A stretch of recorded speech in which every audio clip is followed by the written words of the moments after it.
ইতিবাচক সব ধরনের কমেন্ট করতে রাজি যারা এই বিষয় জানে ওরা কমেন্ট করে না। না, যারা জানে তারা বলবে না, যারা না জানে তাদেরই উল্টাপাল্টা চিন্তা ভাবনা। তবে যা আছে অনেক ভালো হয়েছে, আগের তুলনায় ওয়ে বেটার সবের সাথে কম্পেয়ার। আসসালামু আলাইকুম। যে ভাইকে দেখতে পাচ্ছেন উনি নিজেও একজন ডক্টর, আমাদের এখানে অপারেশন করেছে। অপারেশনের 2 দিন পরে অবস্থা আপনারা দেখবেন সম্পূর্ণ ভিডিওতে, এবং ওনার যে স্টেটমেন্ট উনি কি বলেছে এবং কি বিষয় আসে আমরা সবই দেখাবো। এরকম ভিডিও রেগুলার পেতে অবশ্যই আমাদের ফেসবুকে ফলো করে রাখবেন, আমাদের ইউটিউবে সাবস্ক্রাইব করে রাখবেন। আপনাদের মতামত জানাবেন, প্রশ্ন থাকলে আমাকে হোয়াটসঅ্যাপ SMS করবেন, নাম্বার দেওয়া আছে। আমাদের ক্লিনিক ঢাকা ফার্ম গেটে অবস্থিত। আমরা অলমোস্ট প্রতিদিনই এই ধরনের অপারেশন করে থাকি। অবশ্যই সরাসরি ক্লিনিকে এসে আমাদের কার্যকলাপ দেখবেন, কেমন লাগে অবশ্যই জানাবেন। হচ্ছে আমার এক ছোট ভাই, ঢাকাতেই থাকে, ঢাকাতেই পড়াশোনা করে।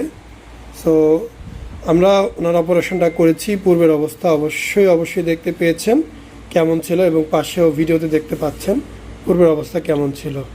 সো সব কিছু মিলিয়ে বর্তমানে যে অবস্থা, আমি আরেকটা দিচ্ছি। মোটামুটি বর্তমান যে অবস্থাটা আমরা দেখতে পাচ্ছি এটা এক্সপেকটেশনের চাইতে অনেক বেশি। কি বলো ভাই? জি আলহামদুলিল্লাহ। আলহামদুলিল্লাহ। সো আমরা যে এক্সপেকটেশন করেছিলাম যে এটা হয়তো বা লুজ থাকতে পারে, না থাকতে পারে, ইত্যাদি ইত্যাদি, মানে যতটা ভালো হবে আমরা তার থেকে অনেক খারাপ বলি। খারাপ বললে যেটা হয়, মানুষজন যখন দেখে ভালো হয়েছে তখন মন খুশি হয়ে যায়, অতিরিক্ত খুশি হয়ে যায়। আর আমরা ভালো বললে অনেক বেশি আশা থাকে, যার ফলে অনেক সময় আশাহত হইতে পারে। আমরা বাস্তবে থাকার চেষ্টা করি। সো আগের অবস্থা থেকে এই অবস্থা ফিরে আসছে মাত্র 2 দিন। তার মানে এই না ভিতরের কাঁচা ঘা শুকায় গেছে।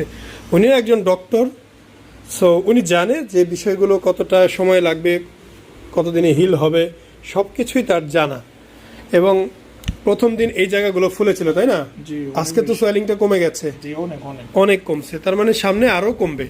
আজকে মাত্র 2 সপ্তাহ হইলে আরও কমবে। তো আপনাকে ধৈর্য সহকারে সময় নিতে হবে। আমরা 14 দিন পর সেলাই কাটবো। এখন এই জায়গাগুলো একটু ফুলে ফুলে আসে, এগুলো কমে যাবে, এগুলো কয়েকদিনের মধ্যে কমে যাবে। দেখতেই পাচ্ছেন এখান থেকে সামান্য একটু ব্লাড বেরোচ্ছে, সামান্য, বেশি না। আর নিচে একটু পানি বেরোচ্ছে, ভিতরে একদমই কাঁচা, শুকাতে টাইম লাগবে। আর এখানে এগুলো হচ্ছে গজ দেওয়া ছিল, তার উপরে টেপ ছিল, তার উপরে বেল্ট ছিল। চাপের কারণে এখানে একটু রেখার মতো হয়েছে। এই রেখাগুলো যখন বেল্ট পরা বাদ দিবে, ব্যান্ডেজ বাদ দিবে, আলো বাতাস পানি লাগবে, অটোমেটিক ঠিক হয়ে যাবে। সারাদিন আপনি কোমরের মধ্যে বেল্ট পরে থাকেন, জুতা পরে থাকেন মোজা দিয়ে, দেখবেন যে আপনার এরকম শরীর সাদা হয়ে গেছে। এখানে একটা সার্জারি হয়েছে, এগুলো হতে ঠিক হতে টাইম লাগবে। অনেকেই বুঝে, অনেকে না বুঝে উল্টাপাল্টা কমেন্ট করবে। কমেন্ট করুক, আমি নেতিবাচক সব ধরনের কমেন্ট করতে রাজি। যারা এই বিষয় জানে ওরা কমেন্ট করে না। না, যারা জানে তারা বলবে না, যারা না জানে তাদেরই উল্টাপাল্টা চিন্তা ভাবনা। তবে যা আছে অনেক ভালো হয়েছে, আগের তুলনায় ওয়ে বেটার সবের সাথে কম্পেয়ার করলে বোঝা যায়। এগুলো মিলে যাবে, এগুলো কমবে। 2 দিনে তো আর ঘা শুকানো সম্ভব না। এবং অনেকেই আছে পরিপূর্ণ ভিডিও দেখেও না, জাস্ট একটু একটু টেনে টেনে দেখে, যেন কথা বুঝেও না। ঠিক আছে, আলহামদুলিল্লাহ। আপনি খুশি তো? আলহামদুলিল্লাহ। অনেক। কি সমস্যা? কোনো সমস্যা? না না, এখন আর কোনো সমস্যা নাই। মন থেকে খুশি? আলহামদুলিল্লাহ। আলহামদুলিল্লাহ। আসসালামু আলাইকুম, মোহাম্মদ শাকিল হোসেন বলছি। 2017 সাল থেকে আমরা গাইনোকমার্সি নিয়ে নিয়মিত কাজ করছি এবং ভিডিও প্রকাশ করছি। এই চ্যানেলে যারা নতুন এসেছেন আপনাদের কাছে অনুরোধ থাকবে আমাদের এই চ্যানেলটি আপনারা ভালোবাসা দিবেন এবং সাবস্ক্রাইব করবেন।